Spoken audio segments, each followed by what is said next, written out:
Hai guys, welcome back to Oral Chess. Apa kabar sobat pencinta catur? Semoga kalian di sana sehat dan sukses selalu pastinya. Saya selalu doakan. Amin ya robbal alamin. Nah guys, sebentar lagi kita akan menyaksikan turnamen besar yang mengawali tahun 2022, di mana turnamen ini akan dilangsungkan dari tanggal 15 sampai 30 Januari. Ya, turnamen Tata Steel akan dilangsungkan di Weekend Z Belanda. Dan siapa aja yang ikut turnamen ini? Ada 14 pecatur undangan, termasuk pecatur kuat, siapa lagi kalau bukan juara dunia Magnus Carlsen. Kemudian ada Fabiano Caruana, Mamedia Rosahriar, dan banyak lagi pecatur lainnya. Dan dari 14 pemain tersebut, ada pecatur yang mungkin akan menjadi kuda hitam, karena dia salah satu pemain muda dari India, future World Chess Champions, yang pasti dia memiliki masa depan cerah dari percaturan India. Ya, Pragnananda Ramesh Babu, teman-teman. Siapa di sini yang udah kenal sama dia ya? Ya, gelarnya adalah Grandmaster pastinya, dan dia pecatur kelima sepanjang sejarah yang memiliki gelar Grandmaster termuda di bawah Abhimanyu Mishra, Sergei Karyakin, kemudian ada uh, Gukes, kemudian ada Jahongir Sindarov, dan kemudian barulah Ramesh Babu Pragnananda. Nah, di partai kali ini saya ingin tunjukkan bagaimana Ramesh Babu Pragnananda melawan pecatur dari Paraguay, Axel Bachmann, di tahun 2016 kejuaraan Ashley of Man Master, teman-teman. Dan bagaimana partainya? Langsung saja kita gaskan. Axel Bachmann memegang buah putih, Pragnananda memegang buah hitam. Ya, Axel mulai dengan D4, Pragnananda menjawab kuda F6, gajah F4. London System dimainkan oleh pemain putih. Pragnananda memainkan dengan G6, variasi gajah Fianchetto. Kuda C3 dipilih oleh Axel Bachmann. Ya, seringkali pemain London System merubah ketika sang lawan memegang buah hitam menjalankan G7 G6.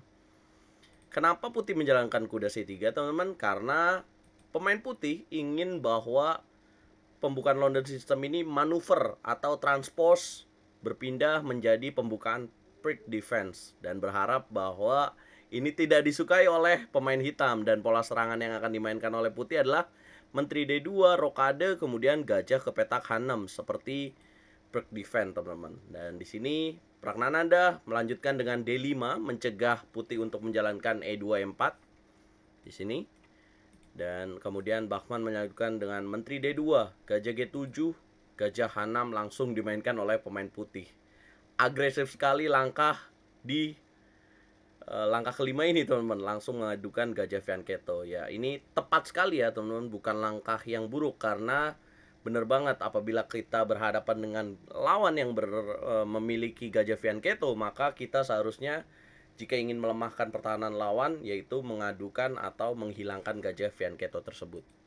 Rokade, gajah makan gajah, raja makan gajah, kemudian rokade, dan Pragnananda di sini langsung mendobrak dengan C5. Ya, memang tidak ada gajah Fianchetto, tapi bukan menjadi masalah buat Pragnananda untuk terus ngegas ya. Dan E3 dimainkan oleh Axel Bachmann. Kenapa dia tidak memilih C5 ya, teman-teman? Memakan C5 karena akan dijawab simple kuda C6 dan akan pengembangan buah ya. Jadi tidak mau di sini putih hanya memilih langkah simple E3. Kuda C6, F3 dimainkan dengan tujuan G2 G4, dan di sini Pragnananda menjalankan C4. M4 dimainkan, tujuannya adalah mendobrak, dan di sini langkah B5 dimainkan oleh Ramesh Babu Pragnananda. Keren sekali langkahnya, teman-teman. Memberikan pion gratis, pawn sacrifice, tapi tujuannya apabila putih terpancing, dan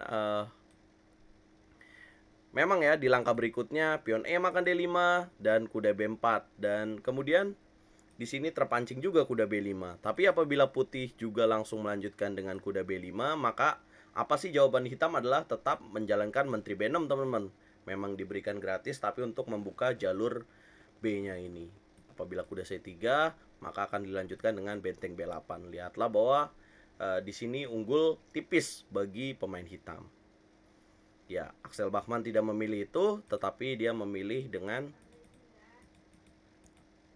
pion E makan D5, kuda B4 dimainkan oleh Pragnananda tujuannya adalah mengancam pion D5 dan bisa juga dengan gajah F5 mengancam pion C2.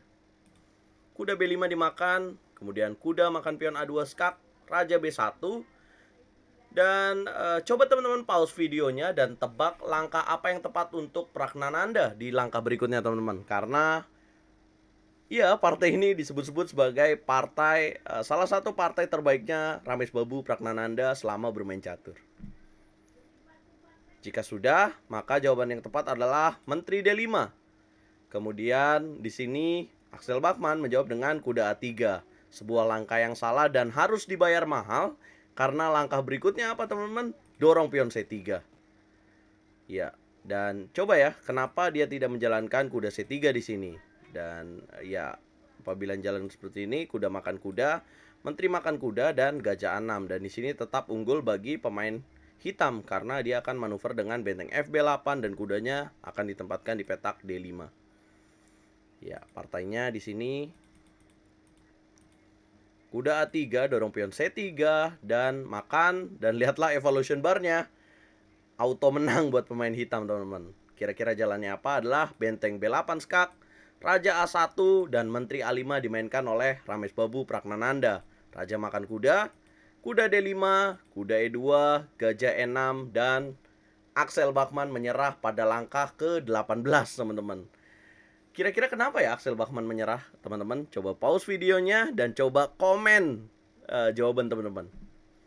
Ya, apabila dilanjutkan, saya bocorin. Apabila dilanjutkan dengan C4, maka akan terjadi skakmat dengan kuda B4 yang pasti tidak raja A1, raja B2. Jawaban bagi Pragnananda adalah kuda D3, skak double dengan benteng dan kuda di petak D3. Nah, di sini terpaksa raja A2, kemudian benteng B2 bisa, atau gajah makan pion C4 juga bisa, dan raja mesti mundur. Kemudian makan menteri A3, game over untuk pemain putih teman-teman. Ya, disinilah menyerah ya. Dan 18 langkah yang luar biasa banget dari seorang Ramesh Babu Pragnananda ya. Sangat solid dan teman-teman bisa meniru permainan hitam seperti ini untuk menjawab ketika kalian berhadapan dengan London System. Ya. Langkah apa yang paling saya sukai di partai ini adalah langkah B5 ya teman-teman. Di sini setelah terjadi peraduan gajah Fianchetto, dan langkah B5 ini luar biasa sekali. Langkah yang menunjukkan bagaimana seorang Ramesh Babu Pragnananda bukan hanya pemain muda tapi juga berkelas teman-teman. Nah teman-teman, apakah prediksinya teman-teman, apakah Pragnananda akan memberikan kejutan di Tata Steel Chess Tournament tahun 2022 ini? Atau pemain catur muda lainnya seperti Esipenko Andre atau Dudayan Kritov? Yang pasti Magnus Carlsen, Mamediarov, Caruana, dan para pecatur lainnya, juga juara bertahan Jordan Van Forest, tidak boleh meremehkan kekuatan dari pecatur muda Ramesh Babu Pragnananda ini. Kenapa? Karena kalau dia lengah, karena kalau para pecatur elit meremehkan pecatur muda dari India ini, maka dia tidak segan-segan melakukan apa yang terjadi ketika dia berhadapan dengan Axel Bachmann, Schiavo, pecatur dari Paraguay yang kalian lihat di sini ini, teman-teman. Teman-teman, kalau kalian suka video ini, jangan lupa klik tombol like, subscribe, komen, dan dislike ya kalau kalian gak suka juga, teman-teman. Dan dukung terus percaturan Indonesia. Nantikan nobar bersama RL Chess di turnamen Tata Steel. Jangan lupa nyalakan loncengnya juga. Saya pamit. Catur Yes Indonesia Jaya.